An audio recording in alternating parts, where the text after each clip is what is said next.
కల్పించేది మీది TRS party ఎప్పటి వరకు వెంటాడుతుంది.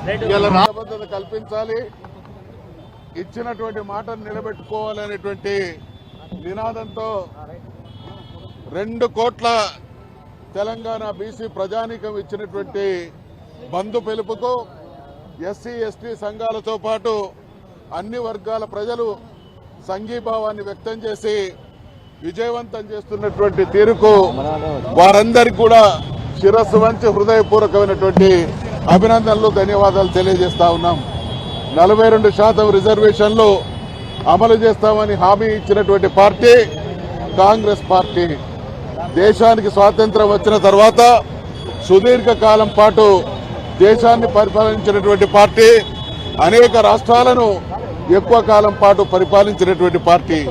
హక్కులంటే ఏంటో, రాజ్యాంగం అంటే ఏంటో, కోర్టులంటే ఏందో సంపూర్ణమైనటువంటి అవగాహన ఉన్నటువంటి పార్టీగా తెలంగాణలో అధికారాన్ని చేజిక్కించుకోవాలి.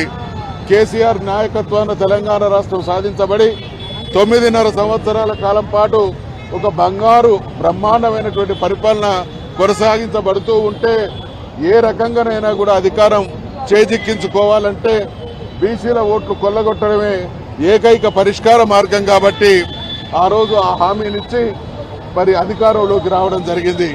అధికారంలోకి వచ్చిన తర్వాత చట్టబద్ధత తీసుకురావడంలో ఏమాత్రం శ్రద్ధ వహించక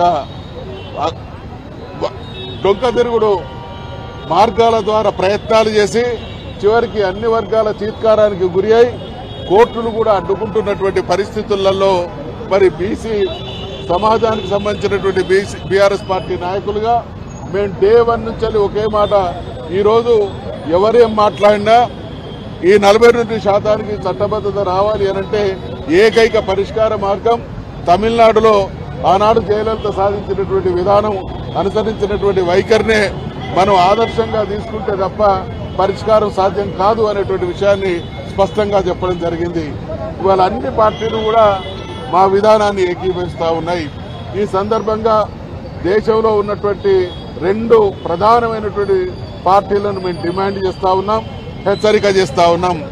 ఈడబ్ల్యూఎస్ రిజర్వేషన్లు ఇచ్చినప్పుడు సమాజంలో దేశంలో 100కి 12-15% ఉన్నటువంటి వాళ్ళలో 10-20% సమస్యలు పేదరికం ఉన్నటువంటి వాళ్ళకి మరి 10% రిజర్వేషన్లు కలిగించి, అంటే వాళ్ళలో ఉన్నటువంటి పేదరికం కంటే అర్హుల కంటే 4-5 రెట్లు ఎక్కువ రిజర్వేషన్లు కల్పించడంలో 2 పార్టీలు కూడా గూడుపుటానిగా వ్యవహరించి వాళ్లకు చట్టబద్ధతను తీసుకొచ్చినటువంటి ఆ వ్యవస్థ ఇవాళ బీసీల విషయంలో చాలా చిన్న సమస్య. ఇవాళ మేము కోరేది రాజ్యాధికారంలో మా వాటాను అడుగుతా ఉన్నాం. మేమెంతో మాకంతా అనేటువంటిది మా ప్రధానమైనటువంటి డిమాండ్.